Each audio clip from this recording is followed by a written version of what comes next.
तो सभी को आत्मवंदन। एक और भगवत गीता के 5 श्लोकों के साथ फिर से आज जुड़ते हैं 10वें चैप्टर से। आप सभी का स्वागत है। अहमात्मा गुडाकेश सर्वभूताशयस्थितः अहमादिश्च मध्यं च भूतानामन्त एव च। नीति पर विजय प्राप्त करने वाले अधिकांश होते हैं। हे अर्जुन, समस्त प्राणियों में स्थित आत्मा मैं ही हूँ। सकल प्राणियों में स्थित लय का कारण भी मैं ही हूँ। लेकिन इंद्रियों पर विजय प्राप्त करने वाला बहुत कम लोग होते हैं। ऐसे लोग पांडव हैं। इंद्रियों के वश में रहने वाला बहुत अधिक होते हैं। ऐसे लोग कौरव हैं। इंद्रियों पर विजय प्राप्त करने वाले को ही आत्म तत्व ज्ञात होता है। इंद्रियों के वश में होने वाले या इंद्रियों में डूब जाने वाले को आत्म तत्व जरा भी गले नहीं उतरता। एक कृष्ण, एक वेदव्यास, पांडवों जैसे लोगों को ही आवश्यक होते हैं। सीखने का तत्व ना होने वाले कौरव, उनको ही सांसारिक राज्य ही चाहिए। उनको आत्मा के सिद्धत्व से कोई काम नहीं। जो सत्य की इच्छा रखते हैं या करते हैं, उनको सत्य का प्रबोधन अवश्य किया जाता है। इसलिए श्री कृष्ण ने अर्जुन को युद्ध रंग में भी भगवत गीता का बोध कराया। एक देश में, एक काल में, एक परिस्थिति में ही होना वाला देह ही होता है, परंतु सारे देशों में, सर्व कालों में, सर्व परिस्थिति में सर्वत्र व्याप्त आत्मा है। आत्मा जो है भौतिक सृष्टि के प्रारंभ में ही थी, भौतिक सृष्टि के मध्य में भी थी और भौतिक सृष्टि के अंत में भी होगी। भौतिक सृष्टि का अंत हो सकता है पर आत्म पदार्थ का अंत नहीं हो सकता। आत्मा एक भौतिक सृष्टि में जाकर बनती है, इसी प्रकार ज्ञान प्राप्त करती है और अपने आप को जानना होता है। तो एक कहानी के रूप में समझते हैं। सबका आत्म रूप। माधव नाम का एक युवक भगवान को खोजने के लिए घर बार छोड़कर भटक रहा था। वह कभी किसी मंदिर में जाता, कभी तीर्थ स्थान में माथा टेकता, तो कभी पहाड़ों की गुफाओं जाकर साधुओं से मिलता। उसे लगता था कि भगवान किसी खास जगह पर हैं और इसे किसी विशेष मूर्ति में रहते हैं। बहुत भटकने के बाद जब उसे ईश्वर की अनुभूति नहीं हुई तो वो बहुत निराश हो गया। अपनी इस निराशा के बीच में वो घने जंगल में गुजर रहा था कि वहां बरगद के पेड़ के नीचे परम शांत संत को ध्यान में बैठे देखा। माधव वहीं बैठ गया। उस संत ने आंखें खोली तो माधव ने उदास स्वर में कहा, महाराज, मैं सब जगह घूम आए लेकिन मुझे भगवान कहीं प्राप्त नहीं हुए। संत ने कहा संत ने मुस्कुराकर राघव से कहा, माधव, तुम भगवान को बाहर ढूंढ रहे हो, इसलिए वह नहीं मिल रहे। परमात्मा कहीं दूर नहीं, आसमान में या किसी खास कोने में छिपे नहीं रहते। माधव ने हैरान होकर पूछा, तो फिर कहाँ है प्रभु? संत ने उसके हृदय पर हाथ रखा और गंभीर स्वर में समझाया, वह परमेश्वर संसार के सभी जीव प्राणियों के हृदय में स्थित आत्मा में है। वे ही सभी जीवों के भीतर बैठे चेतन रूप है। वे केवल भीतर ही नहीं बल्कि इस पूरी सृष्टि के आदि, शुरुआत, मध्य और अंत में है। हर जीव को उत्पत्ति उनमें से ही होती है और वे ही संभालते हैं और अंत में उसी में समा जाते हैं। संतों के इन वचनों को सुनकर माधव में भीतर एक गहरा बदलाव आया। उसने अपनी आंखें बंद की और अपने आप के हृदय की धड़कनों में परम चेतना को महसूस किया। उसे समझ में आ गया कि हर प्राणी के भीतर बहने वाला जीवन ऊर्जा भगवान का साक्षात रूप है। उस दिन के बाद से माधव ने भटकना बंद कर दिया और वह हर जीव को आदर और प्रेम की दृष्टि से देखने लगा। बहुत अच्छी कहानी है। Lord Krishna describes himself as a soul present within all living beings. He is the beginning, middle, and end of all creation. Arjuna is addressed as Budakesha due to his ability to conquer sleep during difficult times. Krishna told Arjuna, I am a soul, not your brother in law or this physical body. When can someone guide another person? For example, could Krishna ask the Kauravas to give up the 5 towns? The difference between the Kauravas and Pandavas is that the Kauravas are slaves to their senses, while the Pandavas, like Arjuna, have mastery over their senses. Knowledge of the soul is imparted only to those who have mastery over their senses. Those who are slaves to their senses and live in ignorance cannot truly know the self. Knowledge of the soul is revealed to those who have conquered their senses and transcended worldly desires like Arjuna. There are two kinds of people, those like the Pandavas and those like the Kauravas. People like Buddha, Vedavyasa, and Krishna are needed by individuals who seek the truth and are like the Pandavas. They welcome these teachers and want to learn from them. On the other hand, individuals like the Kauravas are more interested in worldly gains such as armies and may reject these teachers. Teachers share their knowledge with those who desire it. For instance, music is taught to those who want to learn it. Just as someone won't come to teach music to those uninterested in it, a teacher like a Dhyaneshwar is looking for those who want to learn Dhyana Yoga. And when they find such individuals, they are eager to teach them. The Pandavas are inclined towards learning the knowledge, while the Kauravas are primarily interested in gaining power and control over the kingdom. The Kauravas are so focused on their desires that they are not even willing to give the Pandavas a fair share of the kingdom. The Pandavas are keen to learn and grow. The Kauravas are focused on gaining power and possessions. Even offering just 5 towns to them wouldn't suffice. In such a situation, efforts made by teachers like Krishna wouldn't be effective. The Bhagavad Gita distinguishes between two types of people, the Pandavas and the Kauravas. The Pandavas are those who seek truth, righteousness, and salvation. They are willing to dedicate their lives to these ideals and are not driven by the desire for power and conquest. On the other hand, the Kauravas are focused on gaining control and dominance, caring little for higher spiritual pursuits. They aim to establish their rule over others. I exist at the start, in the middle, and at the end of all things. I am present everywhere. The soul is ever present, while the body is confined to a specific location, time, and condition. The body exists in one place, one time, and under particular circumstances. However, the soul transcends these limitations, being present in all places, at all times, and every situation. Understanding the idea of I am at the beginning, in the middle, and at the end of all beings means truly comprehending oneself. This self awareness is attained through the practice of Dhyana Yoga.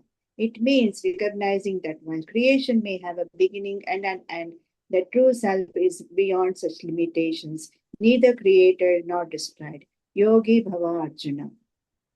So what they're trying to say here is, you're not, the soul is not confined to one place like as body is. So you have to be aligned with the higher self. The only way is possible by doing the dhyana yoga or the meditation.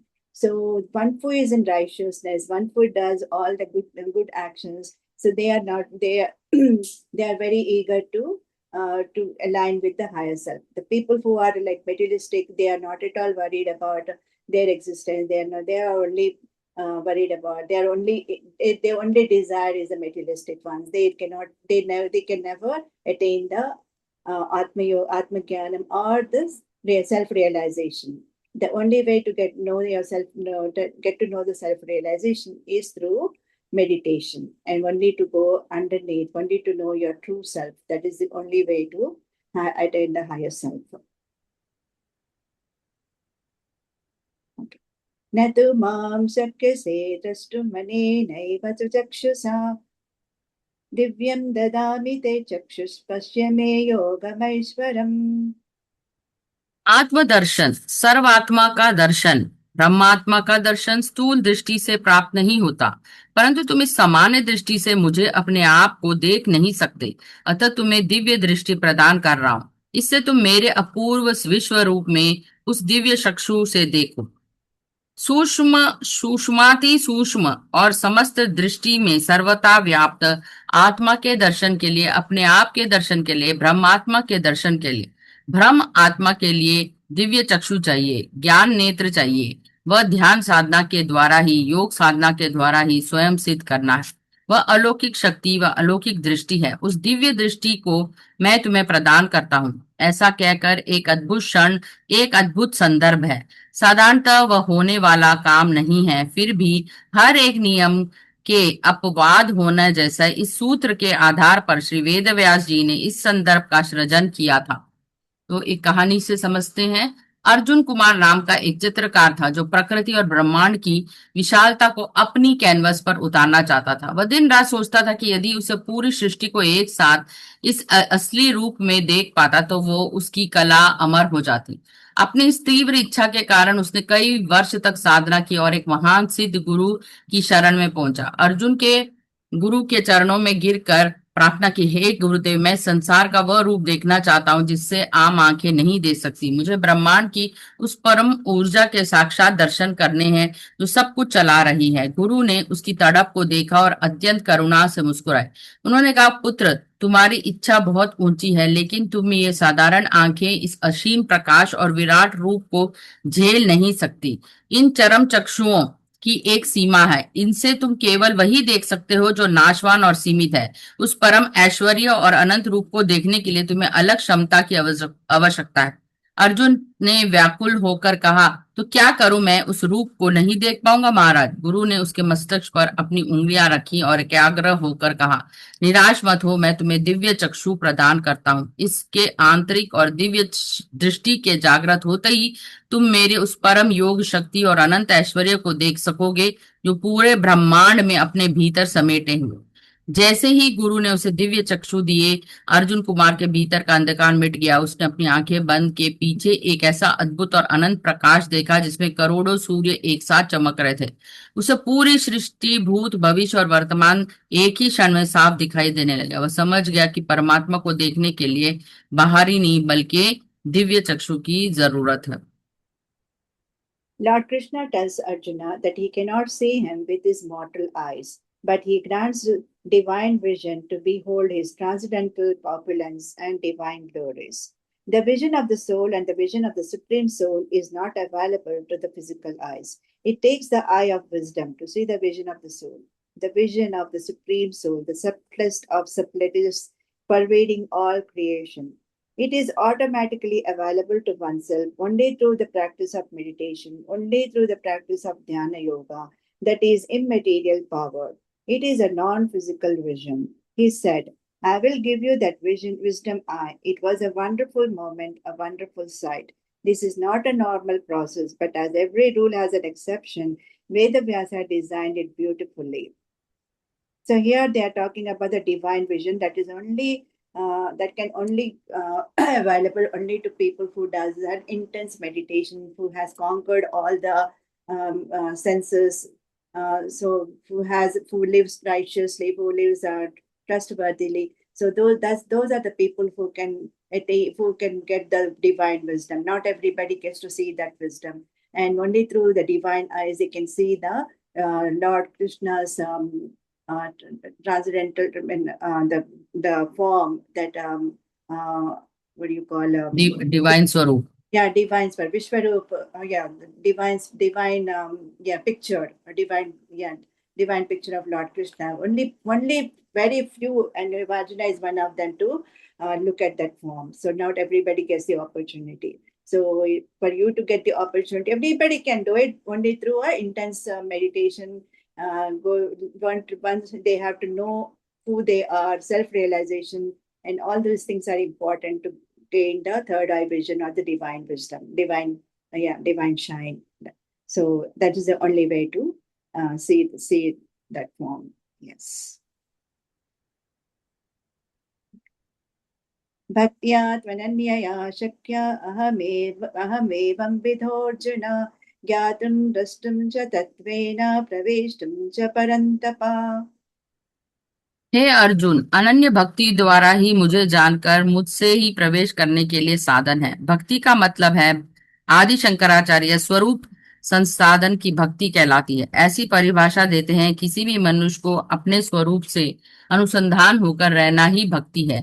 ऐसे उसका कथन है, मनुष्य का स्वरूप क्या है? आत्म स्वरूप ही मनुष्य का स्वरूप है। अपने आप को आत्म स्वरूप में जानना ही दर्शन करना है। अपने आत्मा में प्रवेश करना ही भक्ति है। अन्य विषयों पर ना जाने जैसे अनन्य भक्ति होना, तभी आत्म तत्व का अवबोध होता है। इसके लिए ध्यान साधना करना ही है, आत्मज्ञानी बनना ही है। अनन्य भक्ति का चमत्कार। देवदत्त नामक एक बहुत बड़ा विद्वान था। उसके चारों वेद, पुराण और उपनिषद पूरी तरह रटे हुए थे। उसने अपनी तपस्या, दान, ज्ञान पर बहुत घमंड था अक्सर कठिन व्रत करता और हठ योग के जरिए भगवान के साक्षात दर्शन करने का प्रयास करता, लेकिन वर्षों की कठोर तपस्या और शास्त्रों के अध्ययन के बाद भी उसे ईश्वर की सच्ची अनुभूति नहीं हुई। उसका मन हमेशा अशांत रहता था। एक दिन वह थक हार कर वह शांत नदी के किनारे बैठा। वहीं पास में माधव नाम का एक साधारण सा चरवा अपनी गायों को चरा रहा था। माधव ना तो पढ़ा लिखा था, न कोई मंत्र आता था, लेकिन जब भी वो पेड़ के नीचे बैठता उसके आंखों से भगवान के प्रेम में आंसू बहने लगते। वह हर समय बस प्रभु की याद में खोया रहता था। देवदत्त ने माधव से जाकर पूछा, अहंकार से पूछा, मूर्ख चरवाहा, तुम बिना किसी शास्त्र ज्ञान के और तपस्या इस तरह क्यों रो रहे हो? तभी वहां से एक सिद्ध महात्मा गुजरे। उन्होंने देवदत्त के अहंकार और माधव के सच्चे प्रेम को देखा। महात्मा ने देवदत्त से कहा, पंडित जी, आप जिस भगवान के वेदों को रटने और बड़े बड़े दानों और कठिन व्रतों या उग्र तपस्या से खोजना चाह रहे हो, उन सब साधनों से इस तरह साक्षात नहीं किया जा सकता। देवदत्त ने हैरान होकर पूछा, तो फिर उन्हें देखने का उपाय क्या है महाराज?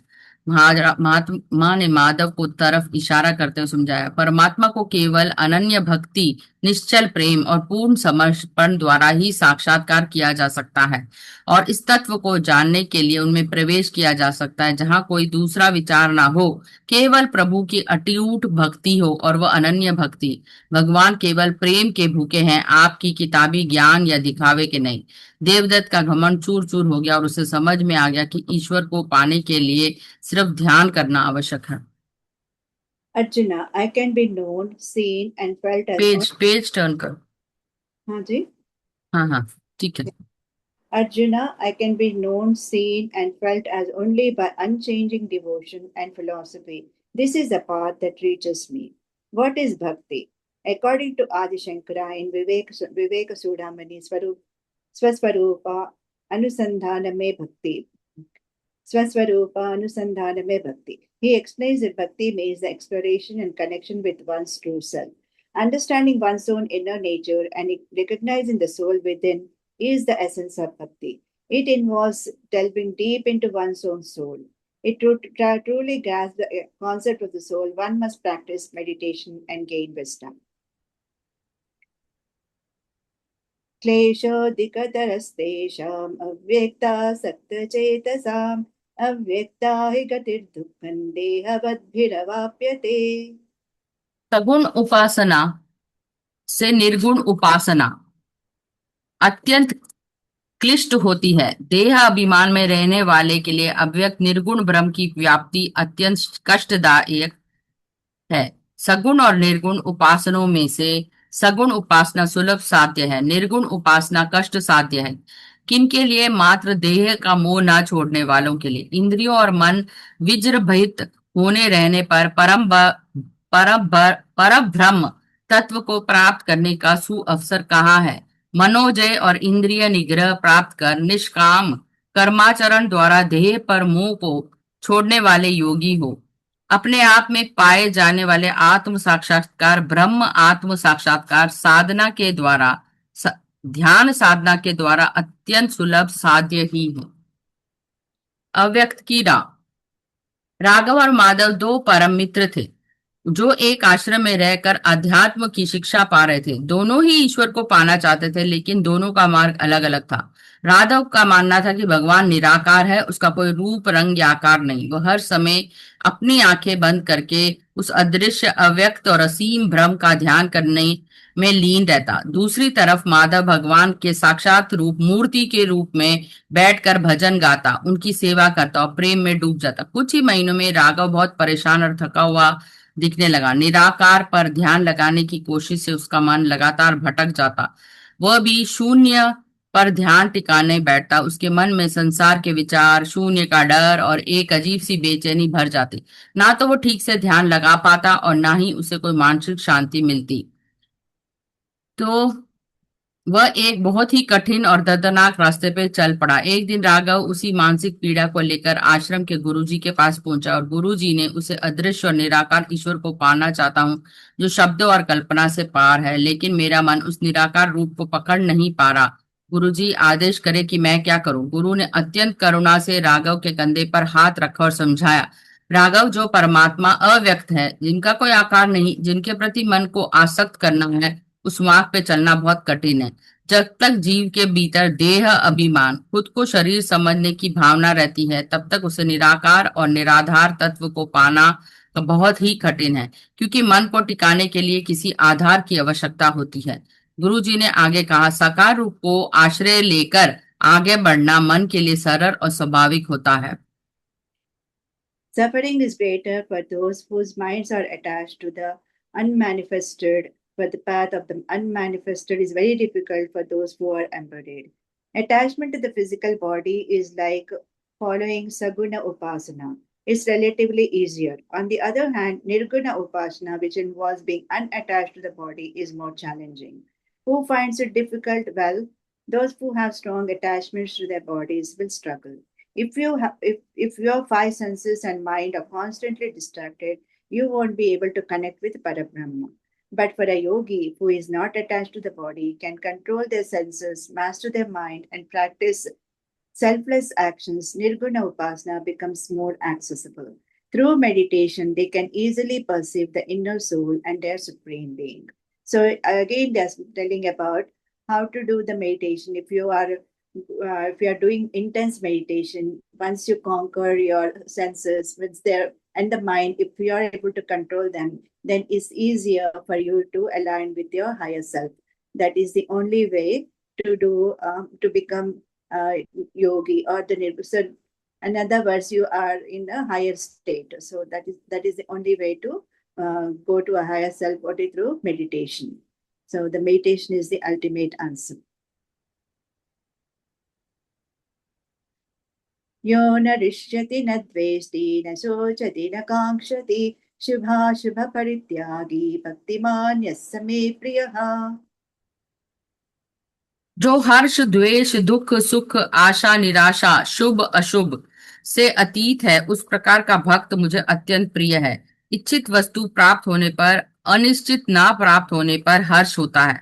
इच्छित वस्तु प्राप्त ना होने पर जो नहीं चाहिए वह प्राप्त होने पर दुख होता है। जो हमें पसंद नहीं, उन व्यक्तियों पर, नापसंद विषयों पर, कष्टकर परिस्थितियों पर द्वेष पैदा होता है। ये चाहिए वो चाहिए, इस प्रकार की इच्छाएं ही आशाएं हैं। शुभ अशुभ इन दोनों का त्याग करके शुभाशुभ परित्यागी होता है।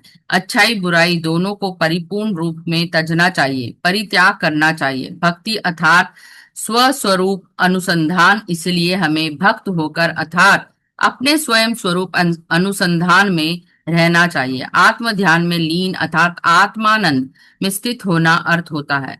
अत्याश त्याग, सुख दुख, इष्ट अनिष्ट, अच्छा बुरा इत्यादि द्वंद्वों से अतीत होते हैं और अपने आत्म ध्यान में आत्मानंद में डूबा हुआ ध्यानी योगी मुझे अत्यंत प्रिय है। ऐसा कह रहे हैं श्री कृष्ण परमात्मा।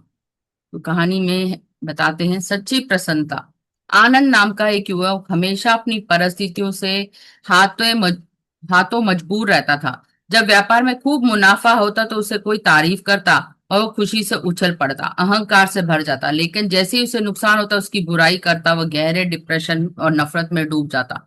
उसका पूरा जीवन भारी घटनाओं पर ही आधारित था, उतार चढ़ाव। इसके कारण उसका मन कभी शांत नहीं हुआ। एक दिन वह अपनी इसी मानसिक अशांति से तंग आकर एक आत्मज्ञानी संत के शरण में गया। आनंद के साथ हाथ जोड़कर महाराज ने, हर छोटी बड़ी बात से विचलित हो जाता हूँ। मैं सब कुछ अच्छा होता है तो मैं खुश रहता हूँ और थोड़ा सा भी कुछ बुरा होता है तो मुझे गुस्सा और शोक आता है। मैं इस चक्रव्यूह से बाहर निकलना चाहता हूँ। संत ने मुस्कुराकर कहा, तुम ये समस्या से, संसार की चीजों से सुख और दुख ढूंढ रहे हो। भगवान का प्यारा भक्त वह नहीं जो बाहरी दुनिया के अनुसार बदलता हो। आनंद से उत्सुकता से पूछा, तो फिर ईश्वर की भक्ति कैसे करते हैं महाराज? संत ने बड़े शांत स्वर में, जो व्यक्ति सांसारिक लाभ मिलने पर ना हर्षित होता है और ना किसी द्वेष से नफरत करता है, जो किसी प्रिय वस्तु से खोने पर शोक नहीं करता और ना किसी नई चीज पाने की आकांक्षा रखता है, जो शुभ अशुभ दोनों ही तरह से कर्मों के फल को भगवान में सौंप कर आसक्ति के मुक्त होकर ऐसे स्थिति बुद्धि वाला परमात्मा को ही प्रिय होता है। संत ने ये बात आनंद के दिल में उतर गई। उसे महसूस कराया कि सचमुच उसकी खुशियां और दुख दूसरों के व्यवहार और परिस्थितियों के गुलाम थे। उसने उसी दिन से हर परिस्थिति में शांत रहना और अभ्यास करना शुरू किया ध्यान का, जब ना तो सफलता उसे अहंकारी बनाती थी और ना ही असफलता उसे तोड़ पाती थी। The one who neither rejoices, hates, grieves, nor desires, and renounces good and bad while being devoted is dear to Lord Krishna. Who is close to my heart? The one who doesn't get overly happy or sad, who doesn't cry or wish for things, who lets go of attachments to good and bad deeds, and who finds peace within themselves. That person is very dear to me. While meditating, focus on yourself. Your neighbor's actions, whether good or bad, are not your concern. Just be like a water droplet on a lotus leaf, protecting your own inner peace. First, understand and improve yourself. Don't worry about the impact on your neighbor or whether you did good or bad. Self awareness comes first. It's described as parityagi and not just tyagi. It is an adjective. You should let go of the idea of what's lucky or unlucky. It's not about renouncing, it's about completely detaching from those concepts. I'm meditating, and so many people are benefiting from me. You should not feel that I have done good to so many people. We should not feel that they are blessed by me because they got blessed because of them and not because of you, because it is untrue. If you think good things happen because of you, you are a madman. The virtue of a master is to illuminate the truth. The virtue of a disciple is to practice and achieve it. The disciple is not getting better by the master, he is getting better by himself. If a master thinks that his disciple is getting better by him, then he is not at all a master. So remove the feeling that something good or bad is happening by you. We shouldn't have this feeling. When I meditate, many people benefit from it but it's important not to believe that I am responsible for their blessings. In reality, their blessings are the result of their own efforts, not mine. If you think that good things are happening because of you, it's not accurate. A true master helps illuminate the truth, while disciple must practice and achieve it on their own. The disciple's progress is not solely due to the master's influence. Therefore, we should remove the notion that we are the cause of good or bad things happening. Bhakti means being deeply connected with yourself. When you are still within your own soul and become a dhyana yogi, you become dear to me. I care about those who practice meditation as they are like minded and they follow the path of the formless. I will always support and guide such individuals who are dedicated to meditation. So, in other words, when you do meditation, we should not anticipate any result, any outcome for that, and then do not even think about everything is happening by you. It's all happening because of your own efforts. So you have nothing to do with one's happiness or one's some good karmas, but you have to work on yourself. So for that you need to be true meditator. You have to do intense meditation to know yourself, and that is the only way to attain a higher alignment with the higher self. Shri Bhagavanuvacha idam shariram kaunteya kshetramityapithiyate etatyo vetitam prahu kshetragya iti tadvidaha. जो हर्ष द्वेष दुख सुख आशा निराशा शुभ अशुभ से अतीत है, उस प्रकार का भक्त मुझे अत्यंत प्रिय है। इच्छित वस्तु प्राप्त होने पर, अनिश्चित ना प्राप्त होने पर हर्ष होता है। जो हमें पसंद नहीं, उन व्यक्तियों को नापसंद विषयों पर कष्टकर परिस्थितियां द्वेष पैदा होता है। भक्त होकर अर्थात अपने स्वयं स्वरूप अनुसंधान में रहना चाहिए। आत्म ध्यान में लीन अर्थात आत्मानंद में स्थित होना अर्थ होता है। अत्याश त्याग, सुख दुख, इष्ट अनिष्ट, अच्छा बुरा इत्यादि द्वंद्वों से अतीत होते हैं। अपने आत्म ध्यान में आत्मानंद में ढूंढा व्यक्ति ध्यानी हो जाता है। मुझे अत्यंत प्रिय है। क्षेत्र और क्षेत्रज्ञ का बोध देवदत्त नामक एक बहुत ही बुद्धिमान और जिज्ञासु युवक था। वह हमेशा जीवन में हमेशा बड़े रहस्य को सुलझाने की कोशिश में लगा रहता। वह अक्सर सोचता कि ये शरीर क्या है, क्या मैं केवल इस हड्डी मांस का पुतला हूं या मेरे भीतर कुछ और भी है इस शरीर को चला रहा। अपने इस गहरे सवाल का उत्तर खोजने के लिए वह कई विद्वानों के पास गया, लेकिन उसे उत्तर कहीं नहीं मिला जिससे कि वो संतुष्ट हो जाए। अतः वह पहाड़ों में रहने वाले आत्मज्ञानी महर्षि के कुटिया में पहुंचा। देवदत्त ने गुरु के चरणों में प्रणाम किया और पूछा, हे गुरुवर, मुझे कृपया समझाए कि शरीर और मेरा वास्तविक संबंध क्या है। सच्चा ज्ञान किसे कहते हैं? महर्षि ने मुस्कुराकर सामने लगे एक विशाल पेड़ की तरफ इशारा किया और कहा, देवदत्त, इस पेड़ को दे दो। यह एक क्षेत्र खेत की तरह है और इसके भीतर छिपे हुए रहस्य को जानने वाला इसका मालिक है। ठीक इसी प्रकार ये मानव शरीर भी एक क्षेत्र कर्मों का खेत है। इस शरीर को भी जो व्यक्ति यह मेरा शरीर है इस भाव से जानता और देखता है उसे तत्व ज्ञानी महापुरुष क्षेत्रज्ञ शरीर को जानने वाला यानी जीवात्मा कहते हैं। देवदत्त बड़े ध्यान से सुन रहा था। महर्षि ने अपनी उसकी आंखों में देखते हुए आगे कहा, सच्चा ज्ञान और रहस्य की बात अब सुनो। इस संसार को जितने भी शरीर क्षेत्र उन सभी के भीतर जो जानने वाला है परम चेतना वह कोई और नहीं बल्कि स्वयं परमेश्वर है। इस प्रकार इस शरीर क्षेत्र और इसके भीतर बैठी दिव्य आत्मा क्षेत्रज्ञ के अंतर को पूरी तरह और गहराई में समझ लेना ही वास्तव में सच्चा ज्ञान है। महर्षि के इन सरल वचनों से सुनते ही देवदत्त के भीतर समझ आया कि उसका शरीर केवल एक माध्यम है और उसके भीतर बैठी आत्मा स्वयं परमात्मा का ही अंश है। इसे आत्मबोध कहते हैं। Son of Kunti, he who knows about Kshetra, Kshetragyan says, this body is Kshetra, he who is in this body is Kshetragyan. Kshetra refers to the body and it is the consciousness that operates this physical body. Shakti is the soul, not the body. Deham and Dehi are different. Deham represents the body and Dehi represents the soul. You can also think of Kshetra as land, just as a seed planted in the ground grows into a crop. Our actions, our karma, yield results within our body when the time is right. The body goes through birth and death, but the soul is eternal, beyond birth and death. One who understands the wisdom of Kshetra and Kshetragan is truly wise, as they discern the difference between the temporary and the eternal. सत्वं रजस्तम इति गुणाः प्रकृतिसम्भवाः निबध्नन्ति महाबाहो देहे देहिनमव्ययम्। आर्य 13 का 3 13 का अच्छा आपका नहीं है ये वाला? नहीं 13 में 3 है एक और। हाँ ठीक है हो गया। 13 में 2 है अभी वन ना 3 हाँ क्षेत्रज्ञ चापी मावृत तो वाला नहीं है ये। ओके हो तो गया। अब 14 चैप्टर कल करेंगे। ठीक है ओके ठीक है। तो आज का समाप्त हुआ 5 श्लोक। So we have completed the 5 श्लोक। 5 और how many shlokas we completed है? I don't know. तो सभी को आत्मबंधन। मिलते हैं एक और एपिसोड में अन्य 5 श्लोकों के साथ। So,